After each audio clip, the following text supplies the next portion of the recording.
not geoengineer the storm. Like I said, some people, they're going to believe it no matter what. Now, the U.S. government did not geoengineer the storm. But like I said, some people, they're going to believe it no matter what. Welcome everybody to the Hurting Humanity channel. 60 Minutes Overtime is working overtime to make sure they push government propaganda. And as you heard from that man who spoke, he's letting you know, he's assuring you that the government did not geoengineer that storm. And that's the point that we've reached, right?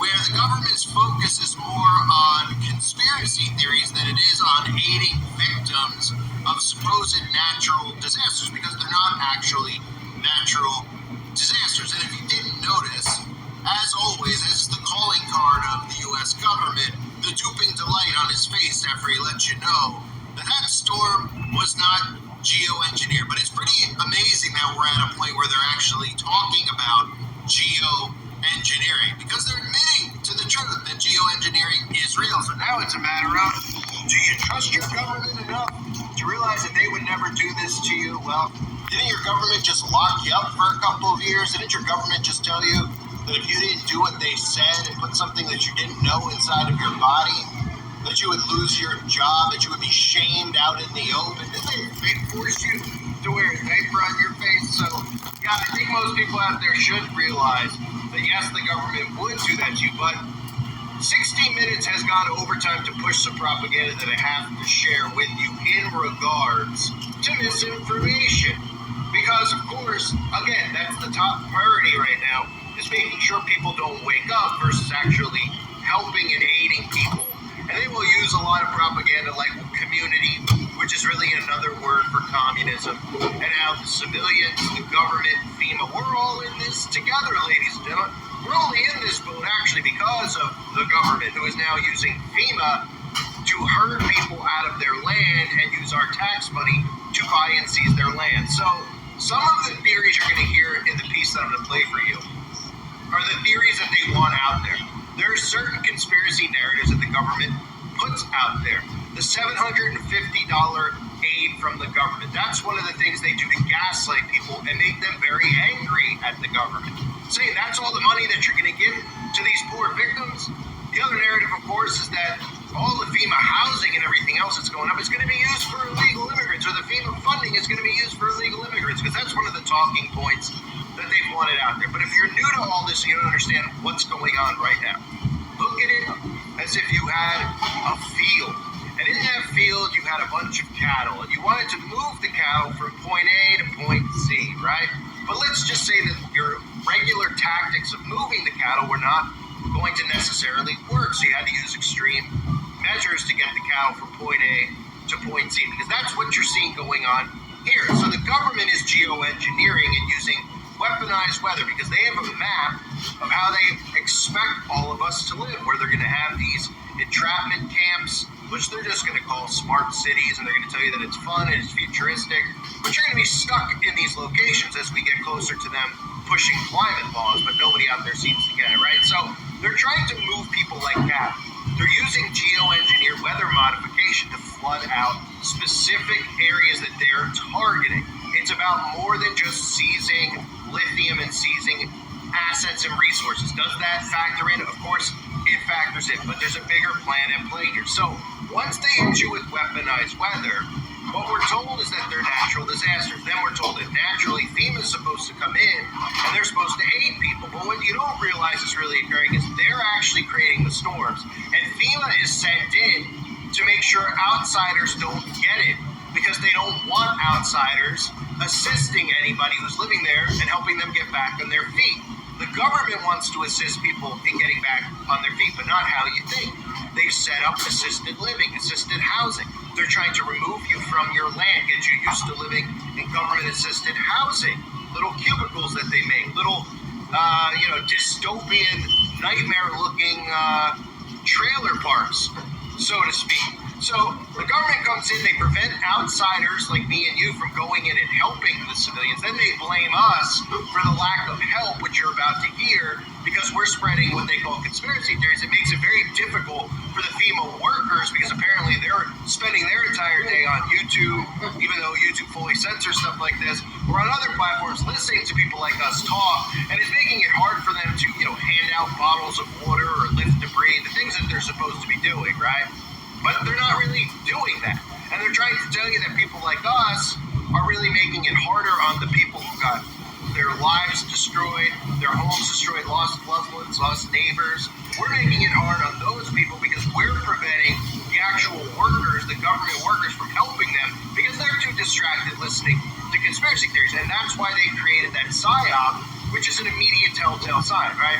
They created that PSYOP of, FEMA's under threat. A man made a phone call, man showed up, FEMA had to back down, FEMA had to shut down. Oh, this is what conspiracy theories do. That's exactly what they did back in 2016 when people were exposing the connection between a pizza joint and a lot of government officials and celebrities, etc., who all had a connection to this place, and they had to create something and say a guy went there armed, and this is what conspiracy theories do, because they're trying to convince you via social engineering that conspiracy theories lead to harm, because that's their number one care, is you figuring out what's actually going on. So once again, we have a catastrophic event created by the government, and the government's main concern is misinformation, because they don't want you to figure out that geoengineering is real, even though that guy pretty much admits to geoengineering being real in that first clip. So 60 Minutes released this propaganda piece that you got to see, and I'll get into more detail after the video, but here are some of the clips from their propaganda. Keep in mind what they want you to believe versus what the reality is. FEMA is nothing more than a government seizing land operation. FEMA is nothing more than a military that's really put in place to prevent civilians from getting in and helping actual victims, because the government say, look, we're the only ones that can help. But the reality is they're not there to help. They're actually there to prevent people from getting their lives back in order, because anybody who stays in those areas and decides that they're going to rebuild or they're not going to leave, FEMA's going to tell them that they have to leave because it's unlivable land, because the government has the right, supposedly, to take our land and seize our land because they deem it unlivable. So they're going to flood zones out and then tell you it's unlivable. And then you're going to be herded into these FEMA camps, which have been set up, and will be pop-up towns that are set up all around us. They build out their smart city infrastructure. Keep in mind, you listen to some of the FEMA workers there, how they, the guy lets you know that they're going to rebuild infrastructure. Western North Carolina is also dealing with the second storm, which is this storm of disinformation about the federal government's response to Helene. Stories about FEMA seizing trailers and draining tankers, and they're going, that is really not happening. It takes their focus away from what they're supposed to be doing when they're having to debunk Nobody this has sort to do of stuff anything. and explain to people that the U.S. government did not geoengineer the storm. But like I said, some people, they're going to believe it no matter what. These conspiracy theories are making it more difficult for them to get aid to people who need it. Anytime that people are out there trying to sow mistrust in the government, it can impact people's recovery. They may be more hesitant to call and register for assistance. It's sad that people would do that. One of the persistent claims that is out there is that FEMA's giving people $750 and that's it. The $750 is part of our serious needs assistance program. That's just to get them started with their initial recovery. $750 is just the beginning.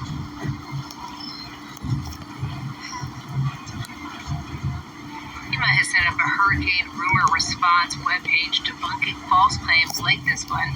The disaster relief funds were diverted to help migrants. Local officials are pushing back to this Facebook page from the Rutherford Emergency Management Response Team denied a conspiracy theory that the government was going to seize the town of Chimney Rock. We're learning that a man was arrested after reports of an armed threat against FEMA workers. The day after our interview, a call was made to the Rutherford County Sheriff's Office saying an armed man had made a comment about possibly harming FEMA employees. If you're participating in spreading this stuff, stop it.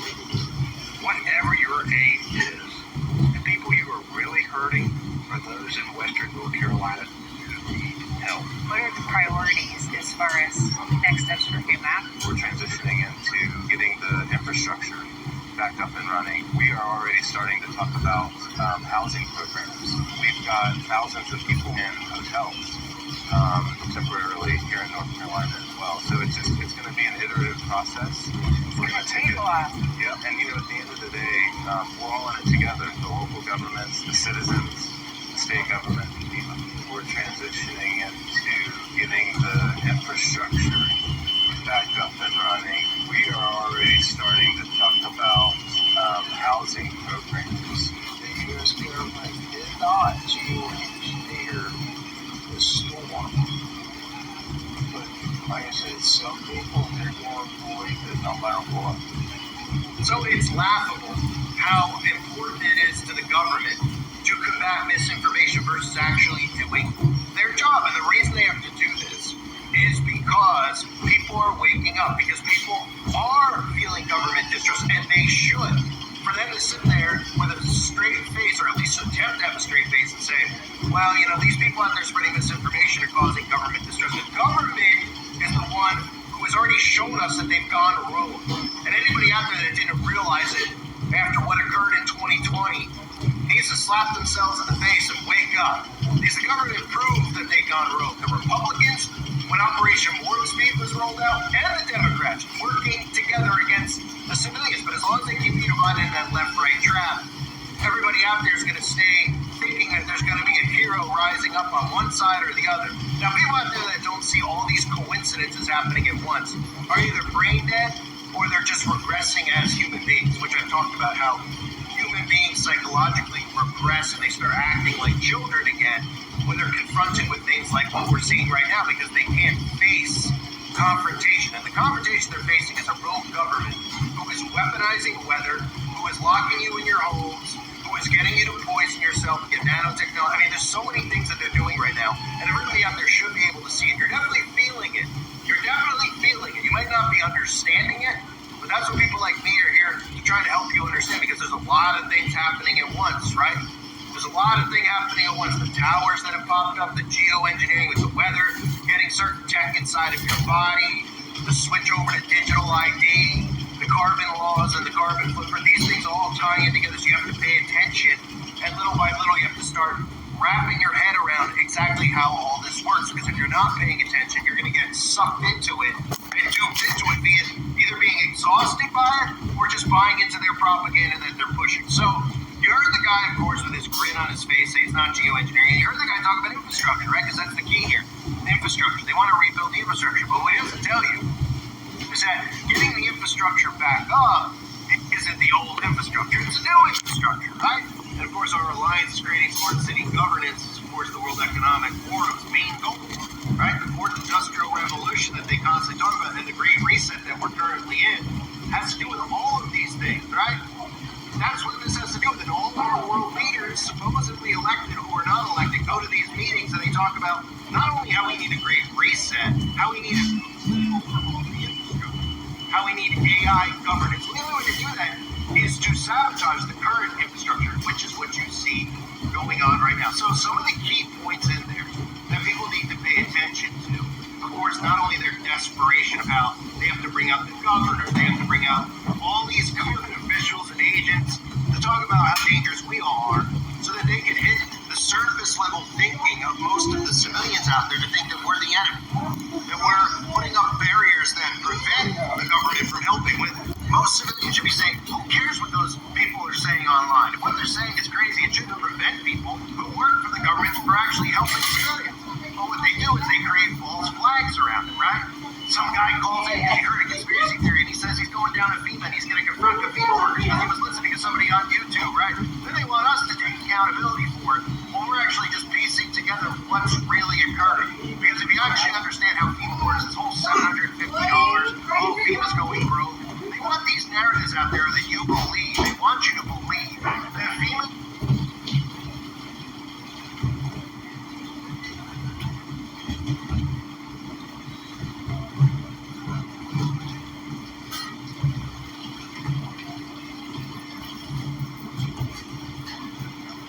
Join my free workshop on how to buy apartments without using your own money in the Columbus area. Here are 3 reasons why you can own apartment buildings. Hi, my name is David Lindahl. My students and I have done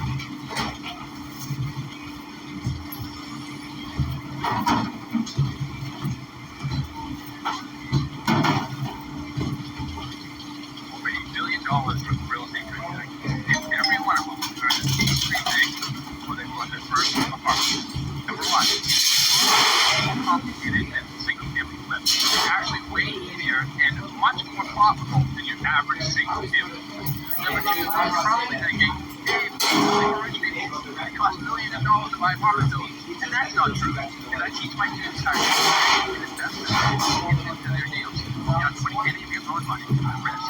Number three, the main reason you probably don't own an apartment building is because you don't even think it's possible. Your mindset's not there yet to believe that you can actually do this. And that's absolutely not true. Well, lucky for you, if you see this video, I'm coming to your area to teach a 2-hour workshop to show you how you can buy apartment buildings just like myself and my successful students. If you want to learn how to buy apartment buildings, click on the link to reserve your seat now.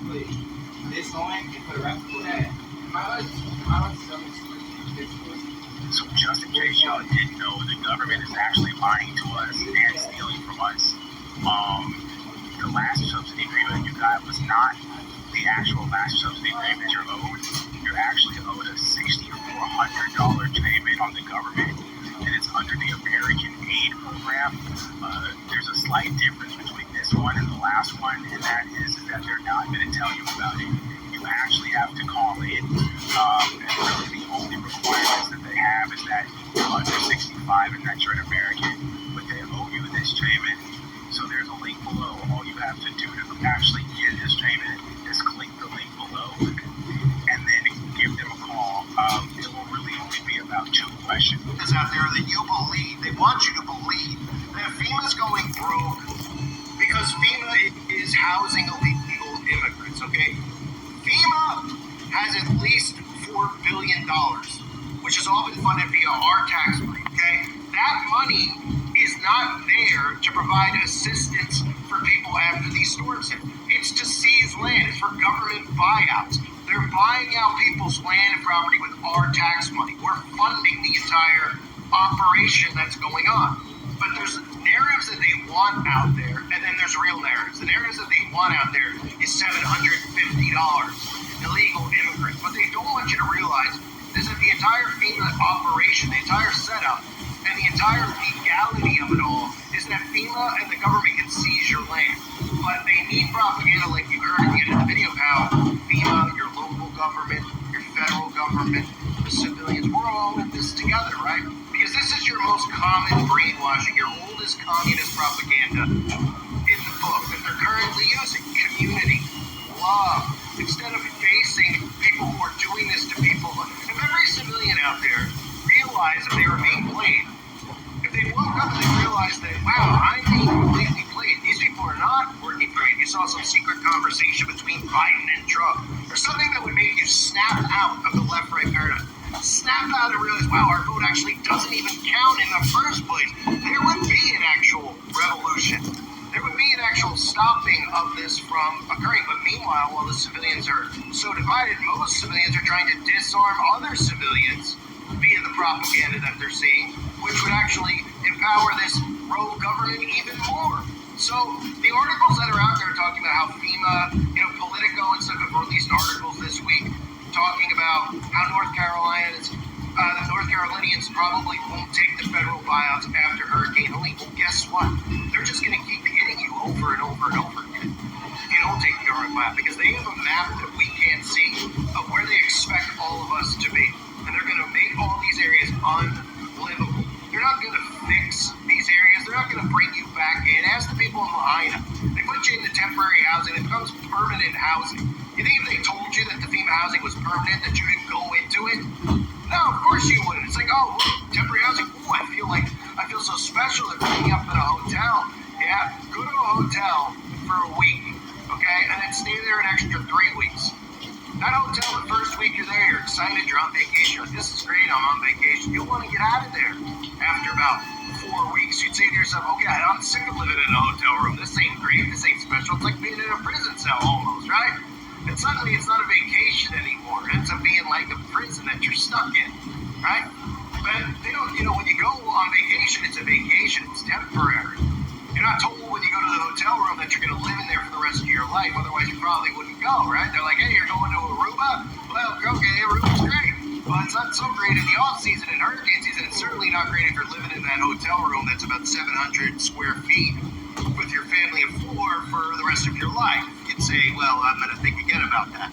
But they don't tell you that. They tell you, well, we're here to help. Look, we're giving you somewhere to live. We're not telling you that we're the ones who wiped out your home and ruined your life because we don't want you to rise up against us. So, of course, we're telling you that this is, an effect of the climate. Now you're living in the temporary housing. We're the heroes for giving you the temporary housing. And every time you ask if you could leave the temporary housing, we're just going to tell you, well, it's not ready yet. It's not ready yet. And then after 2 years, you're just going to start realizing that this is your new home. And then we're going to either tell you got to start paying rent here, or we're going to kick you out of here, but your home is unlivable. You can't go back to your land anymore. There's no fight left in you anymore because you're completely exhausted. And you move on with your life, right? So when the government comes in and says they want to buy your land, the lesson to be learned is when you say no, that they're likely going to hit you with weaponized weapon. But it doesn't matter if you say yes or you say no, because there's ultimately a plan in place where they're herding us like cattle and they're moving us around. And the main thing that keeps us stuck in their plan, stuck as cogs in their wheel, is us being divided as civilians in the left and right paradigm. But most people should see that type of propaganda from 60 Minutes, and they should say to themselves, why do they keep talking about this crap? Right? Now, the government wants to respond to that by saying, well, we're talking about it because somebody threatened that. Somebody threatened government officials. Now, the common person, of course, would never, ever think that the government would make up a story like that and make up what we call either a false flag event or a psyop, right? Which that, again, was a psyop because nothing actually occurred. Just we were told somebody made a phone call, somebody made a threat, they show us a mugshot, just like the event at the people.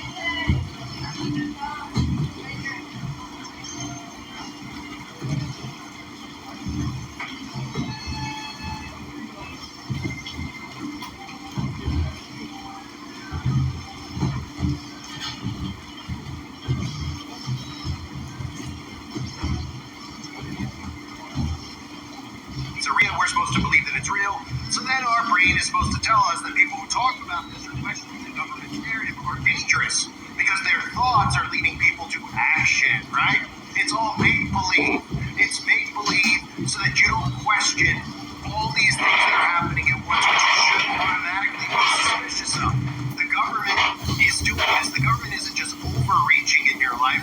The government's meddling in your life to the point where not only do they want inside your home with their tech, but they also want to ruin your home. They also want to demolish your home. They also want to take you out and seize your land. And for anyone out there that doubts it, don't forget in the beginning of the whole outbreak, the Dems were against Operation Warp Speed. They weren't pro what they are pro now, right? And it flipped. And that shows you just how easily they have you under mind control, under hypnotism. That they can take a political figure's opinion and then make it and mold it into your opinion. And they can flip you around on a dime to feel this or feel that or be angry at this person versus that person. 10 years ago, nobody cared about the stuff we were talking about. Everyone said we're crazy, that stuff was going to never happen. Now that stuff is happening, and the main goal of the government is to constantly talk about all of us, right? And instead of people waking up going, oh yeah, those people we're talking about, I did call them crazy. It's not about us sitting here saying we're right, you were wrong. It's about stopping this from going any further. That's it. That's all that it's about. But most people out there hear it and they're like, oh, but these people are dangerous now. And they don't think about themselves, well, why weren't we dangerous 10 years ago? Oh, because all this stuff wasn't happening in front of you 10 years ago. The government wasn't telling you that we were a threat. So you were just thinking we're crazy lunatics. Now you're seeing that we're correct and the government's convincing you that not only are we crazy lunatics, but we're dangerous. We're dangerous because now we're sowing government distrust. But we're not the ones sowing government distrust. The government is showing you government distrust. The government is showing you that they can't be trusted. They just showed you in 2020 by their actions, by their flip-flopping, by their lying, by now just ignoring all the stuff that they did to you, by conditioning you into what's coming with the carbon footprint, all things they don't want you to realize or learn. The government is not your friend. Wake up. The government has gone rogue. And if you don't understand how all this stuff works with secret societies and networking and how they've all put themselves in these positions, you can watch all the videos over on my website, or you could just do a deeper dive into trying to figure out how this works, which would mean do a deep dive on secret societies and learn about how they've networked, how these Ivy League schools and these secret societies like Yale, Skull and Bones, are just secret societies in your town like the Freemasons and the Easter Star Lodge, and how they're all members of it. And they're owed this to one another. They're owed this not to you. They're owed this not to me. Their oath is to their brotherhood, to their fellowship, and by definition, that is treason. So this is 60 Minutes pushing propaganda. I'm sure some of you have seen the FEMA housing that has popped up outside of North Carolina, inside and outside of North Carolina, that whole region. A lot of pictures have come where you see these FEMA camps. There's even stories out there of, this is the point, right, that I'm trying to make, that people don't get it. We're like, look, you're interfering with the government, what they're trying to do. If the government and the civilians were working together, then the government wouldn't be putting up barricades trying to prevent civilians from helping victims of these floods, right? The government created the floods. The government's now sitting there preventing people from coming in and aiding these people. But there's stories out there even about where people own warehouses offering space to use for distribution of supplies for people who are affected. Instead, FEMA took over the warehouse and had these people were getting evicted from their warehouses so that FEMA can have control of their warehouses and their supplies, and they're not distributing it. So it's about more than just $750. It's about more than illegal immigrants. It's about taking control of situations that they're creating, seizing people's land, rounding them up, rebuilding infrastructure, and hurting you where they want to hurt you. FEMA is not your friend. Big Brother's not your friend. I wish that they were. I don't want to sit here and have to say these things, and I shouldn't even have to say it. Everybody out there's feeling it. They just don't know where to look or to turn. They're turning to politicians for help, and that's part of the goal that they have put in place. They want you to turn to compromise people so that there isn't a revolution. None of us want to actually feel the way that we're feeling, but we are. Everybody's bothered by it. Everybody feels that something's terribly wrong going on in the world, not just in America. And the distrust that everyone feels is because the government's proving to us that they can't be trusted. And what people like me are saying is take your foot off the gas. You got all the money you want. You got all the resources you want. Stop. But they won't stop. They're continuing forward. And now their main goal isn't to aid civilians in need. Their main goal is to brainwash you into thinking that we're the enemy of the state, when in reality your rogue government is. I thank you for being here. Hope you're all doing well. God bless you and your families as always.